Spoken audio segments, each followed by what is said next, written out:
Assalamualaikum warahmatullahi wabarakatuh. Waalaikumsalam warahmatullahi wabarakatuh. Alhamdulillahillazi anzalal Qur'an hudan linnasi wa bayyinatin minal huda wal furqan. Asyhadu an la ilaha illallah wahdahu la syarikalah wa asyhadu anna Muhammadan abduhu wa rasuluh la nabiyya ba'dah. Allahumma fassalli wa sallim ala sayyidina Muhammad wa ala alihi wa sahbihi ajma'in. Rabbi shrah li sadri wa yassir li amri wahlul 'uqdatam min lisani yafqahu qawli. Ya ayyuhan nasu taqu rabbakum allazi khalaqakum min nafsin wahidah wa khalaqa minha zawjaha wa batha minhuma rijalan katsiran wa nisaa'a wattaqullaha allazi tasaaluna bihi wal arham innallaha kana 'alaikum raqiba. Ya ayyuhalladzina amanu taqullaha wa qulu qawlan sadida yuslih lakum a'malakum wa yaghfir lakum dzunubakum wa may yuti'illaha wa rasulahu faqad faza fawzan 'azima. Wa khairul hadis kitabullah wa khairul huda Muhammadin sallallahu alaihi wasallam wa sharrul umuri muhdatsatuha wa kullu muhdatsatin bid'ah wa kullu bid'atin dhalalah wa kullu dhalalatin finnar. Allah Ta'ala fi kitabihil karim. A'udzu billahi minasyaitonir rajim. Bismillahirrahmanirrahim. Ya ayyuhalladzina amanu dkhulu fis-silmi kafah wa la tattabi'u khutuwatis syaitan innahu lakum aduwwun mubin. Ghairul ayat. Wasari'u ila maghfiratin mir rabbikum wa jannatin 'arduhas samawati wal ardu iddat lil muttaqin. Sadaqallahul azim. Yang saya hormati pengurus masjid, Pak Imam, Pak Khatib dan Bilal. Yang saya hormati bapak-bapak, ibu-ibu, kaum muslimin, kaum muslimat, jamaah sholat maghrib dan jamaah sholat isya, serta majelis taklim maghrib dan isya rahimakumullah. Sehat segala bapak ibu. Kalau ada yang sakit kita doakan mudah-mudahan disembuhkan oleh Allah. Ada yang punya masalah banyak. Yang punya masalah ini muka-muka bermasalah galau depan saya. Yang punya masalah mudah-mudahan Allah carikan jalan keluar dari masalahnya. Kalau masalahnya itu masalah ekonomi masih kurang, mudah-mudahan yang di langit diturunkan oleh Allah. Kalau masih di bumi mudah-mudahan dikeluarkan oleh Allah. Ketika kita di akhir hayat kita nanti mudah-mudahan dicabut nyawa kita dalam keadaan husnul khotimah. Berkumpulnya kita di dunia di masjid ini mudah-mudahan kita nanti ditakdirkan berkumpul bersama di surganya Allah. Yang diikuti anak-anak kita, suami istri, orang tua kita, adik kakak kita, cucu menantu kita dan seluruh orang yang kita perjuangkan di dunia ini.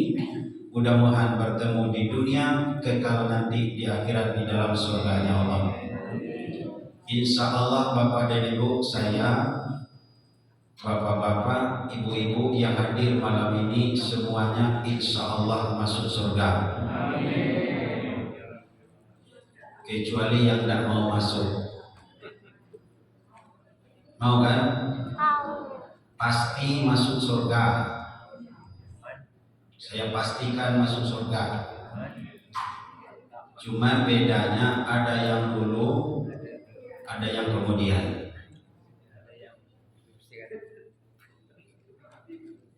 Ada 3 model orang yang masuk surga dari umat Nabi Muhammad. Model pertama adalah dia masuk surga tanpa hisab. Model kedua adalah masuk surga dihisab dulu baru masuk surga. Yang ketiga dibangkitkan kemudian dihisab, diazab dulu baru masuk surga. Kita Bapak dan Ibu kira-kira pilih yang mana? Apa itu? Masuk surga tanpa hisab. Saya memang sudah tahu jawaban Bapak dan Ibu tadi. Tapi sebelum percaya diri ini yang kita ngatakan masuk surga tanpa hisab, kita tengok dulu Siapa yang akan masuk surga tanpa hisab?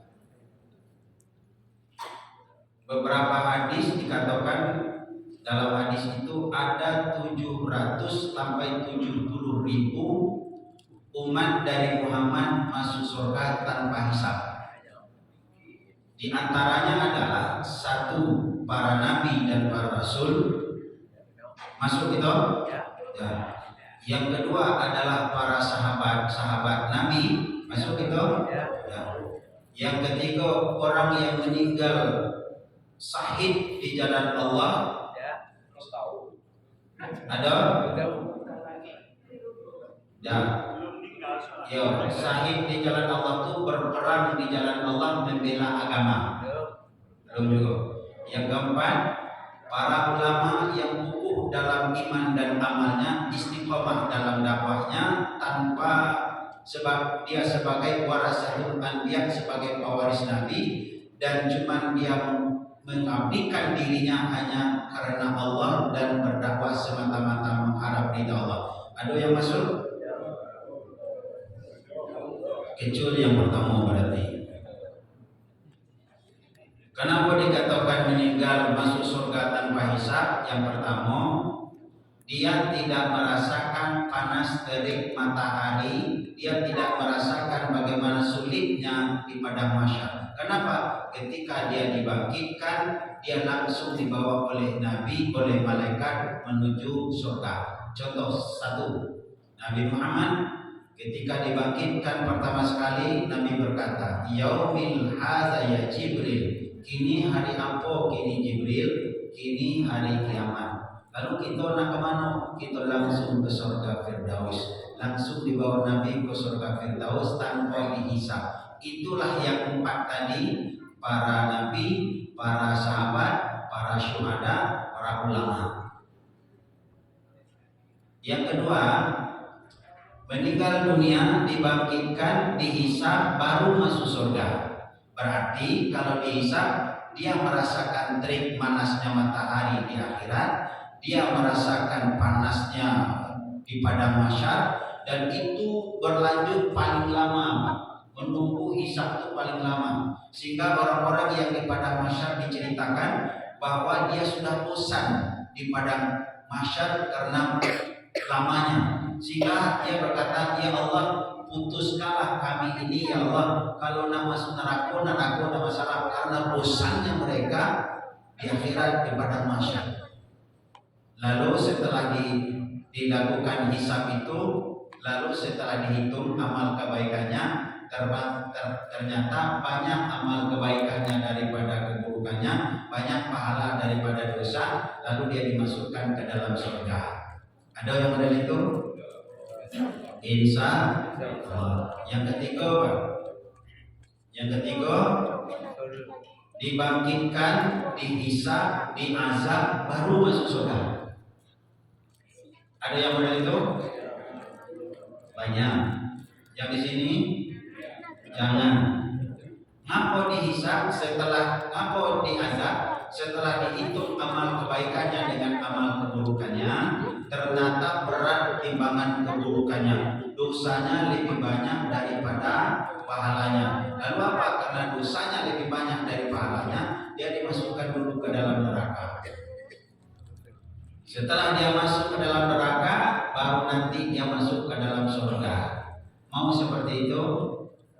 Tidak mau. Kalau tidak mau yang nomor 3 itu Bapak dan Ibu, maka yang menyebabkan orang masuk neraka itu karena dosanya tadi. Maka kalau tidak mau kita masuk neraka dulu, diazab dulu, maka jangan bawa dosa ke akhirat. Sanggup? Jangan bawa dosa ke akhirat. Tinggalkan di dunia dosa. Bagaimana cara meninggalkannya? Satu, dosa kita itu atau dosa kepada Allah. Yang kedua, dosa kepada manusia. Dosa kepada Allah, untuk meninggalkannya bagaimana caranya? Bertobat. Nah, di mana bagusnya bertobat? Maka bertobat bagusnya di tanah suci. Makanya orang ke tanah suci itu Bapak Yang diinginkan itu kan ada 3 yang paling utama.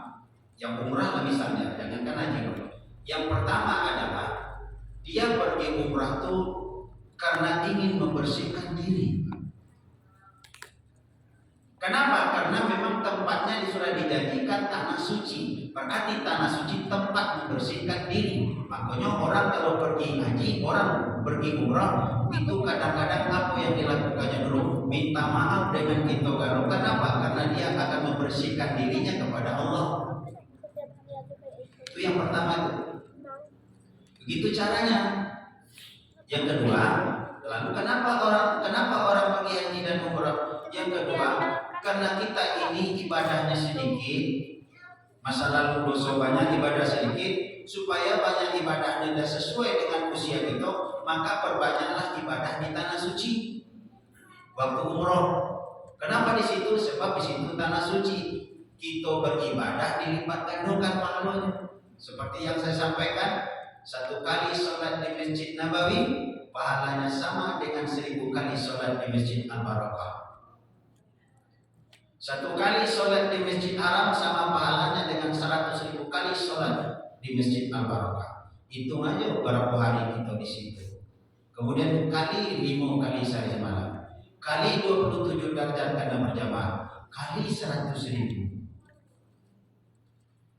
Makanya banyak Bapak Ibu, insya Allah mudah-mudahan jamaah haji kita, khususnya yang dari Masjid Al-Barakah kemarin itu, termasuk Pak Syari dengan keluarga beliau, termasuk Pak Indra, termasuk Ibu Nur Hayati. Mudah-mudahan beliau ini mendapatkan haji yang mabrur.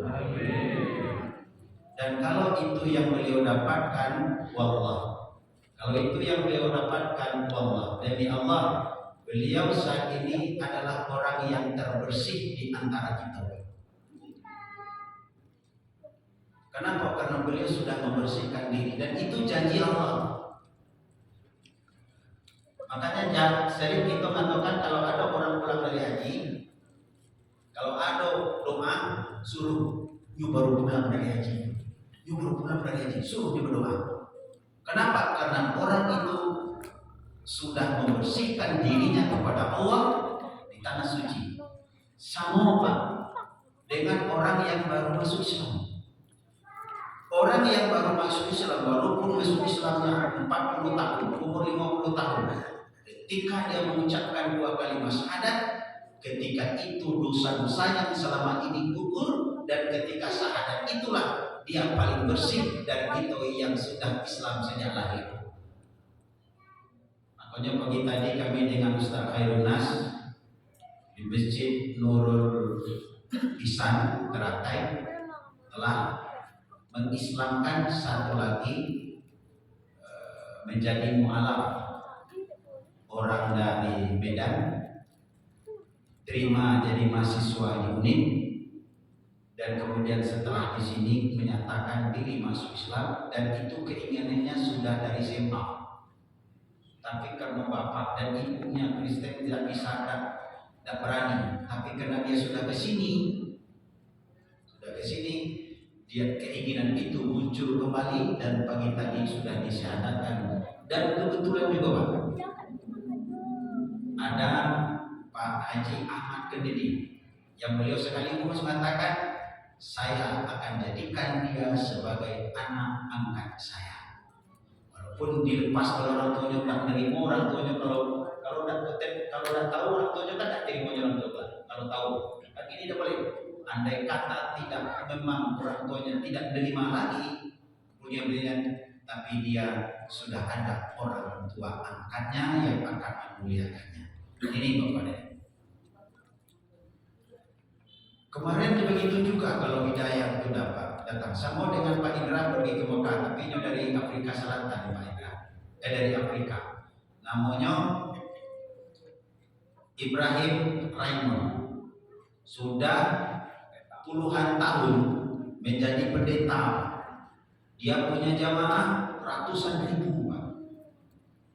Dia ketika tidur bermimpi Pak, suruh jamaahmu memakai peci hitam dan putih-putih. Dia terbangun, dia bilang, peci hitam itu kan muslim, putih-putih itu kan kain ihram. Oh, ini cuma mimpi, dibiarkan Pak. Tapi besok dia datang lagi mimpi itu. Setelah datang mimpi itu kembali, tambah keras lagi. Sampaikan ke jamaahmu pakai topi putih, pakai putih-putih. Sampai 3 kali. Setelah 3 kali, ini lagi bukan mimpi, ini peringatan. Akhirnya dia sampaikan kepada jamaahnya yang 100.000 lebih dari Pak di gereja. Sampaikannya bahwa dia mimpi. Dan saya disuruh dalam mimpi untuk memakai topi putih, baju putih ala Islam. Dan disampaikan dia akan berniat masuk Islam. Sebulan setelah itu Bapak dan Ibu dia ke gereja itu kembali. Ternyata jamaahnya sudah siap pakai peci putih, sudah siap pakai baju putih-putih, dan sudah siap masuk Islam. Lebih 100.000 sekaligus Bapak dan Ibu bersama-sama masuk Islam. Ini daya. Dan pada 2023 kemarin dia khusus mendapatkan undangan haji dari pemerintah Arab Saudi. Jadi tidak sembarangan orang Pak yang diundang oleh pemerintah Arab Saudi untuk melaksanakan ibadah haji. Itu kenapa? Karena orang itu berpengaruh Pak. Karena termasuklah Ibrahim Raiman tadi penuh pengaruh di jemaah diundang Pak. Di Indonesia juga demikian Pak. Tidak ada yang kecuali presiden, mulai dari Soekarno, Soeharto, dia diundang Pak. Kemudian Soeharto juga diundang. Tokoh-tokoh juga diundang. Jarang orang-orang diundang kecuali presiden. Cuman ada pengecualian kemarin dari Indonesia. Diundang itu Pak Anies Baswedan. Dia diundang khusus oleh pemerintah Arab Saudi karena dianggap tokoh dan di Indonesia ini. Mohon maaf Pak, saya bukan pemainnya Pak ya, saya cuma nyampaikan itu aja.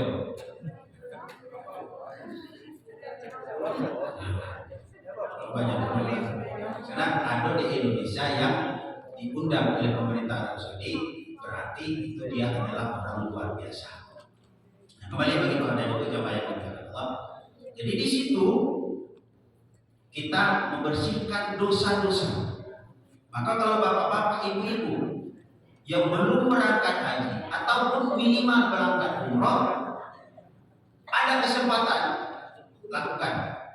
Dosa kita dilipur, dibersihkan, ibadah kita ditambah berlipat ganda, kemudian doa kita akan diijabah, iman kita akan bertambah karena melihat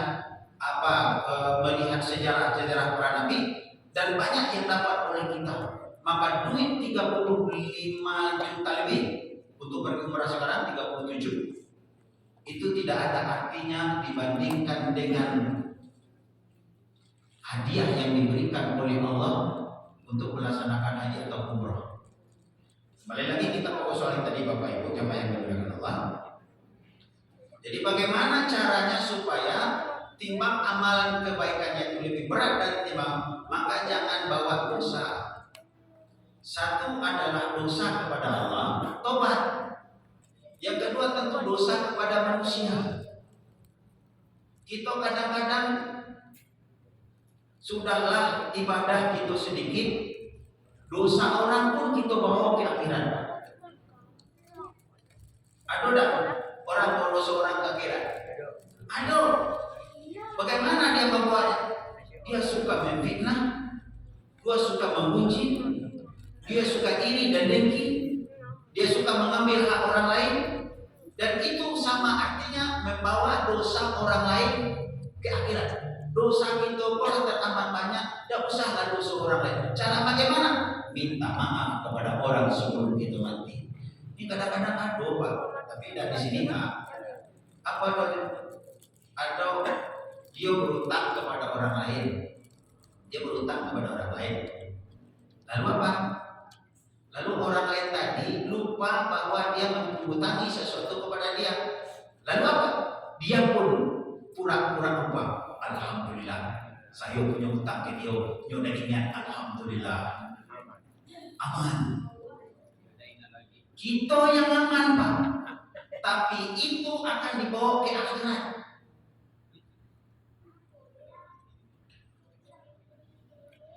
Memfitnah orang. Ada yang mengatakan, Ustaz, kalau fitnah itu adalah menjelek-jelekkan orang, padahal orang itu tidak memperbuat, dia itu fitnah. Tapi kalau dia memang mengerjakan itu, jangan itu. Ya, itu kerjanya. Itulah yang munjid. Munjid itu artinya apa?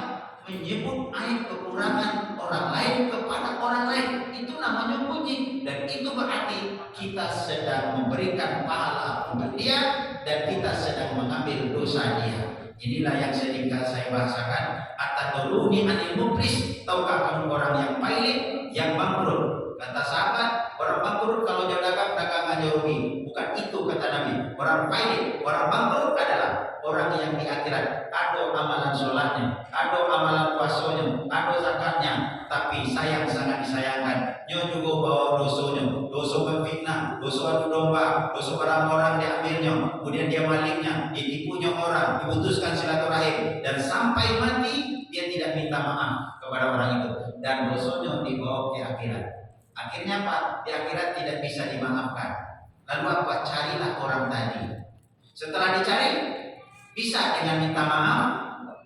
Tidak bisa dengan minta maaf. Ambillah pahala-pahalanya yang tadi yang tersedia, pahala sholat, pahala puasa, pahala zakat untuk bayar utang. Akhirnya pahala-pahala yang dibawa tadi yang sedikit habis untuk bayar utang. Sementara utangnya masih ada. Lalu bagaimana caranya? Tekor, diambillah dosa orang tadi, diletakkan ke pundaknya dan diangkutlah dia ke dalam neraka. Inilah orang yang pailit, ini orang bangkrut, orang yang muflis kata Rasulullah SAW. Jadi Bapak dan Ibu jamaah yang dimuliakan Allah, andai kata kita tidak dapat yang nomor satu, karena memang nomor satu adalah VIP,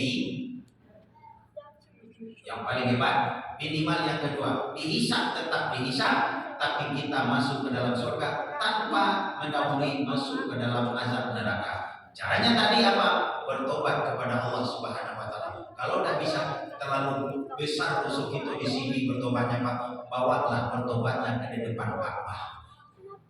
Bawalah tobatnya di depan Raudhah. Sampaikan salam kepada Nabi supaya Nabi memberikan syafaat.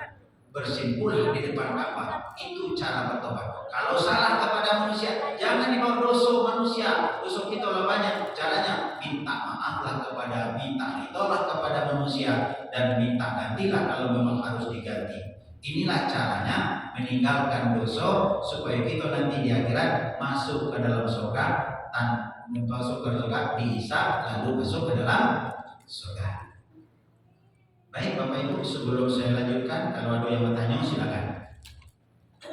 Ya. Assalamualaikum warahmatullahi wabarakatuh. Yang mengenai kata Bapak tadi yang dosa terhadap orang itu. Bagaimana kalau misalnya orang sudah meninggal itu Pak? Itu kan kita keluarganya kata sambutan, mohon kalau ada kesalahannya mau diampunkan, maafkan. Dan kalau ada hutang-hutangnya sudah selesaikan, diambil oleh keluarga. Itu apakah itu sudah mewakili? Terima kasih. Pertanyaan yang bagus dan sering ditanyakan oleh jemaah. Kebiasaan kita di Bengkulu kata sambutan, bapak-bapak, ibu-ibu, ini mbak saya, ini mak saya. Kalau ada kesalahannya, kalau bisa dimaafkan, maafkan. Tapi itu kan Pak, kalau bisa dimaafkan, maafkan. Mohon dimaafkan kesalahan maaf saya. Kalau ada hutang-hutang beliau, kalau kecil yang memang bisa untuk dimaafkan, dimaafkan. Tapi kalau hutangnya besar, maka tidak bisa dimaafkan, maka temuilah kami setelah 3 hari. Saya luruskan dulu. Untuk membayar hutang itu tidak harus menunggu 3 hari Pak. Ini yang kata sampaikan saya ingatkan. Tidak ada Nabi mengatakan bayar hutang itu setelah 3 hari. Kalau memang hari dia meninggal itu dia punya hutang, hari itu juga dibayar. Sebab kata Nabi, orang yang meninggal dunia membawa hutang, ada 2 hadis Nabi. Yang pertama, rohnya belum diterima oleh Allah, terkatung antara langit dan bumi. Dibiarkan saja kalau katung-katung sama dengan kita di tengah-tengah lautan Pak. Ke dalam lautannya udah bisa, ke tepi nggak bisa. Apa namanya itu? Gelombang ambing. Kadang dihempaskan ke sini, kadang dihempas ke situ. Tidak ada orang yang mengurus itu Pak. Gelombang ambing itu. Nah di akhirat belum diterima oleh Allah. Walaupun kita sudah bawa ini semua malam, tapi belum akan diterima oleh Allah penghambaan kita sebelum dibayar hutangnya. Nah kalau 3 hari Pak, atau hubungi kami setelah 3 hari, itu 3 harinya tergantung-gantung. Satu. Yang kedua, Nabi pernah dibawakan jenazah seorang keluarga dan bilang kepada Nabi, ya Rasulullah, ini adalah jenazah keluarga saya. Ya Rasulullah, mohon engkau yang menjadi imam sholat jenazah saya.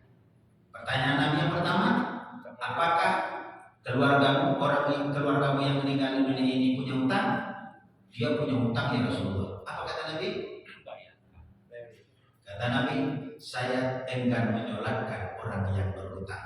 Bukan tidak boleh, Nabi sendiri enggan, silakan para sahabat. Kenapa hutang itu penting? Makanya ada seorang sahabat menunjuk ketika itu, ya Rasulullah, biar hutang-hutangnya saya yang bayar, berapapun saya bayar. Benar kata Nabi, benar ya Rasulullah. Yakin? Yakin. Apa kata Nabi? Aku lebih berhak jadi imam menyolatkan saudara itu. Kenapa? Hutangnya sudah ada yang jelas. Nah sekarang Bapak Ibu sampai begitu juga. Kalau ada hutang-hutang bang saya, kalau tidak bisa dimaafkan, hubungi kami. Sebab hutang-hutang beliau sudah kami ambil alih. Ya. Salah satu sisi Bapak Ibu sangat bijaksana. Tetapi walaupun sudah diomongkan begitu, tapi kalau memang belum dibayar, dia akan tetap menjadi tanggungan orang yang meninggal dunia. Kan ada orang yang tidak segalanya orang mendengar, tidak Pak? Tidak segalanya kan? Pasti yang mendengar itu yang mendengarkan. Kalau dia mendengarkan utang-utangnya kami ambil alih, berarti anaknya itu kan? Itu berarti. Tapi yang tidak mendengar dia tidak tahu Pak. Maka itu khusus bagi orang yang mendengar dari telinganya sendiri. Dan yang kedua Bapak Ibu, pastikan yang ngomong itu adalah anaknya. Atau memang pesan anaknya. Kadang-kadang anaknya nak ngomong, adiknya nak ngomong, ada kata sambutan, yang kecekan itu belum tentu itu Pak. Sudah diambil alih oleh anak-anak beliau, belum tentu. Padahal tidak ada wasiat kecekan, Pak. Om, tolong kecekan deh kalau kata sambutan, hutang dari bapak saya itu, kamu ambil alih. Kan ada Pak. Tapi pacak-pacak baik yang itu. Tidak boleh Pak. Tapi kalau memang nyokecekan, kalau om ngecekan kata sambutan nanti, atau ngecekan kalau ada utang maaf Pak, aku yang tanggung jawab. Nah, itu boleh. Jangan Pak, masing-masing baik kita ngomong, lalu tidak dibayar, kita yang nanggung sendiri. Jadi boleh untuk khusus sampaikan bagi orang yang sudah tahu dan bagi orang yang tahu tetap. Utang itu adalah utang yang meninggal dunia. Makanya jangan ditunggu lama-lama. Dan maka Nabi mengatakan, jangan seorang ahli waris membagi harta warisan itu kakak dengan adiknya sebelum ditunaikan 4 hal dari harta yang tinggal tadi.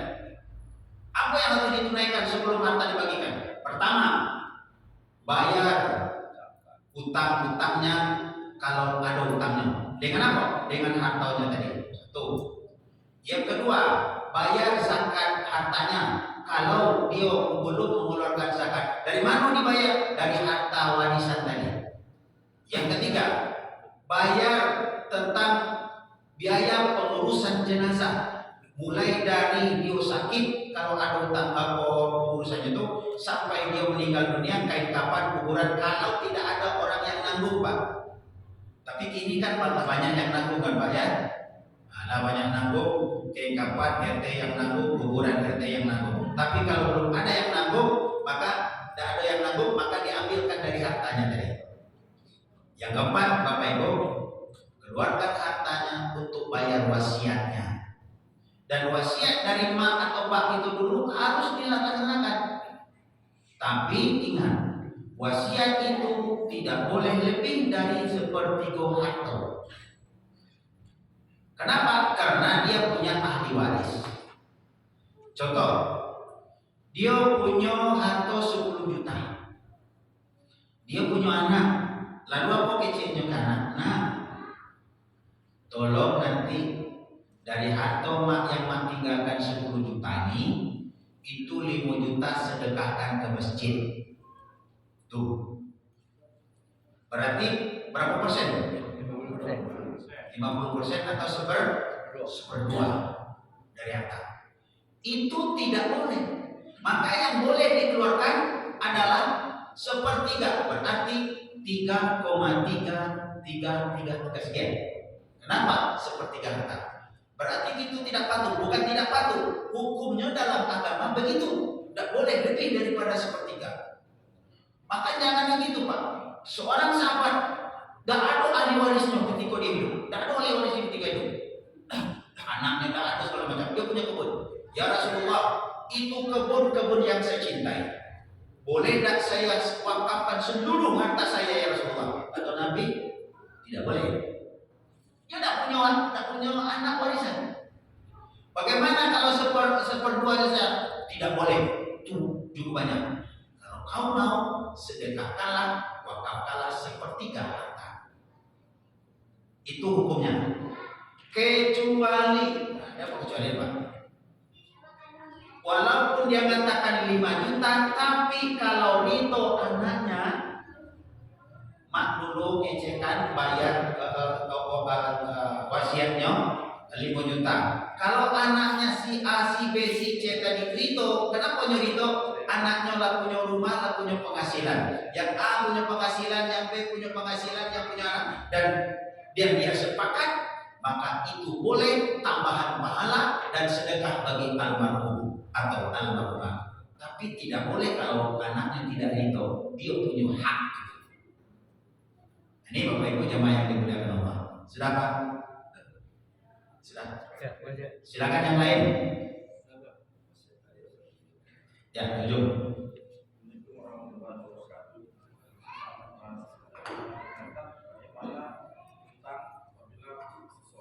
Usaha, kemudian usahanya tutup dan masih punya utang, apakah merupakan tanggung jawab dari ahli waris? Dan bagaimana juga utang negara Indonesia yang sekian triliun ditanggung oleh masyarakatnya? Yang terakhir adalah mengingat surat Tahrim yang mengatakan ya ayyuhallazina amanu tubu ilallahi taubatan nasuha.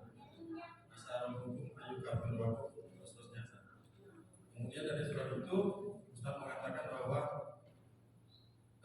orang berangkat haji itu adalah seperti bersuci,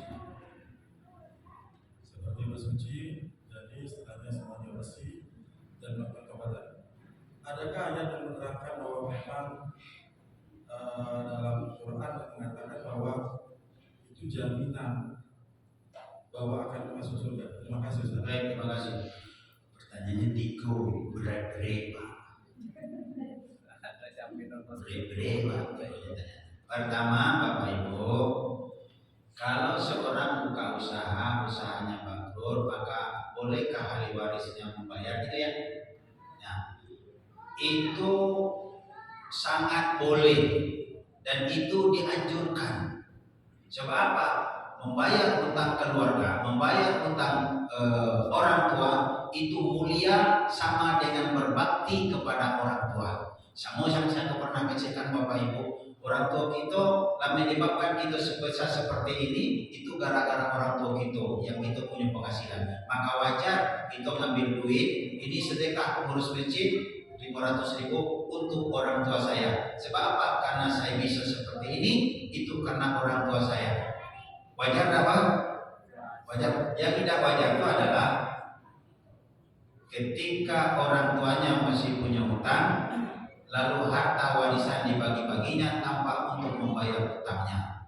Maka kalau tadi emaknya bapaknya berhutang, kemudian bangkrut dan dia punya hutang, maka yang paling berkewajiban untuk membayar hutangnya adalah anak-anaknya. Tapi itu juga tergantung kepada perjanjian daripada orang yang berhutang dengan orang yang menghutangi, Pak. Apa perjanjiannya? Misalnya kita hutang ke bank, lalu kecil bank, kalau perjanjiannya adalah kalau nanti meninggal dunia otomatis hutangnya habis, selesai. Karena itu tergantung perjanjian.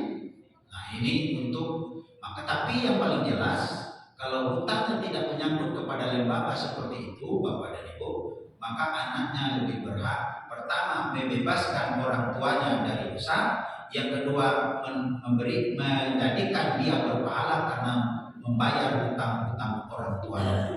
Begitu juga sebaliknya, Pak. Ini saya sampaikan juga, menangguhkan pembayaran karena orang itu tidak mampu untuk membayarnya. Misalnya tanggal 1 dan bisa dibayar tanggal 1, tanggal 2. Penangguhan 1 hari itu berarti sedekah sebanyak dia berhutang. Saya berhutang 10.000. Saya berhutang 10.000. Berhutang ke Pak Budiman. Tanggal 1 dibayar. Tapi saya belum sempat membayar tanggal 1. Tapi saya janjikan tanggal 2. Maka kata Nabi, yang 10.000 tadi, hari itu sehari itu berarti dia sedang bersedekah 10.000. Kalau 2 hari ditangguhkan kamu tidak bayar, lalu Pak Budiman mengatakan tidak apa-apa 2 hari, berarti Pak Budiman bersedekah hari kedua itu 10.000 sebanyak harta, sebanyak uang yang disedekahkan, yang dihutangkan. Makanya di dalam agama itu melapangkan orang lain itu adalah pekerjaan yang sangat mulia sekali. Mohon maaf Ustaz, kalau orang itu tidak mampu untuk membayar usahanya oleh gimana hukumnya Ustaz? Baik, berlaku yang kedua yang saya jawab.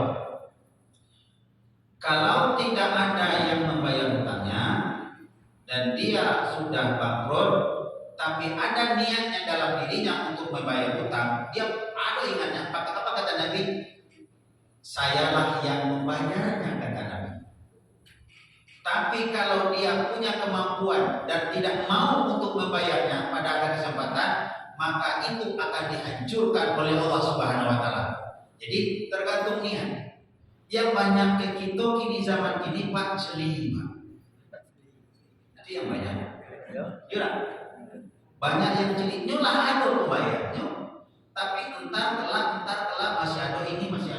Padahal yang paling utama dibayar dulu hutang, sebab hutang itu wajib.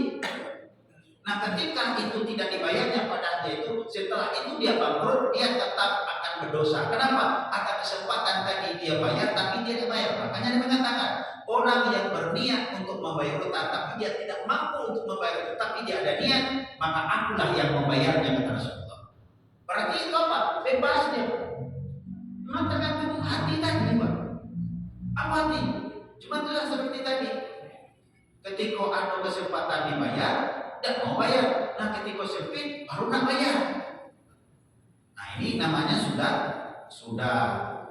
tidak masuk kategori yang dibayar oleh Nabi. Yang celi dari orang yang celi tadi berdosa kan? Oh iya jelas. Namanya celi. Apakah orang celi itu berdosa? Ya jelas berdosa. Namanya juga celi. Sama dengan kata tadi, si bulan tuh saya berutang ke nyo, tapi nyo udah ingin alhamdulillah. Kita bisa ngecek alhamdulillah, tapi Allah tetapnya tadi. Kenapa celi tadi kecil? Ayahnya tadi celi. Tuh, yang ketiga masalah tobat. Karena Nabi Laisal jaza hajjul mabrur ilal jannah. Tidak ada balasan bagi haji mabrur kecuali surga. Satu. Yang mabrur itu yang mana, Ustaz? Yang mabrur itu yang diterima. Apa ciri-ciri diterima? Semua perkara pelaksanaan ibadah haji dikerjakan, mulai dari ihram sampai kepada tahallul dikerjakan sungguh-sungguh. Duit yang dibawanya pergi haji itu bukan duit haram, bukan duit suap, tapi hasil keringat jadi payah dia sendiri. Dan yang ketika pulang dari tanah air, bertambah imannya, tambah ibadahnya, tambah sosialisasinya, tambah silaturahimnya, tambah rajin dia. Nah ini namanya mabrur yang diterima. Kenapa? Ada bekasnya. Jangan sebaliknya pulang dari haji tidak ke masjid lagi. Mau dikit tidak ke masjid lagi, tak kebanyakan di Mekah. Banyak. Tuh. Jadi apa? Itu satu. Yang kedua, tadi kan surga. Yang kedua, jaminan dosa. Allah dalam hadis qudsi menjelaskan kepada Rasulullah SAW juga, ketika orang berada di padang Arafah tanggal 9 Zulhijjah, itu kumpul di situ semuanya. Lalu Allah mengatakan kepada malaikat, "Hai malaikat, kau kesini semuanya, sini. Kau lihat hamba-hambaku di padang Arafah. Saya lihat Allah. Ngapa dia? Dia tobat padamu. Dia minta ampun kepadamu ya Allah. Dia minta surgamu ya Allah. Maka saksikan wahai malaikat, tidak banyak orang yang aku ampuni kecuali mereka-mereka yang ada di padang Arafah. Saya ampuni semuanya ketika dia bertobat kepadamu. Asal dia bersungguh-sungguh bertobat, ini orang yang paling banyak aku ampuni. Maka sampai-sampai Nabi mengizinkan orang yang pulang dari tanah suci seperti bayi yang baru dilahirkan dari perut ibunya, tidak punya dosa. Dosa dan tidak punya dosa kepada siapa? Dosa kepada Allah. Tapi dosanya kepada manusia belum dia minta maaf, belum lagi bersih. Makanya ketika orang pergi haji itu kan dia minta maaf dulu, Pak. Dihabiskan dosanya dengan sesama manusia. Sebab apa? Di situ dia akan menghabiskan dosanya kepada Allah.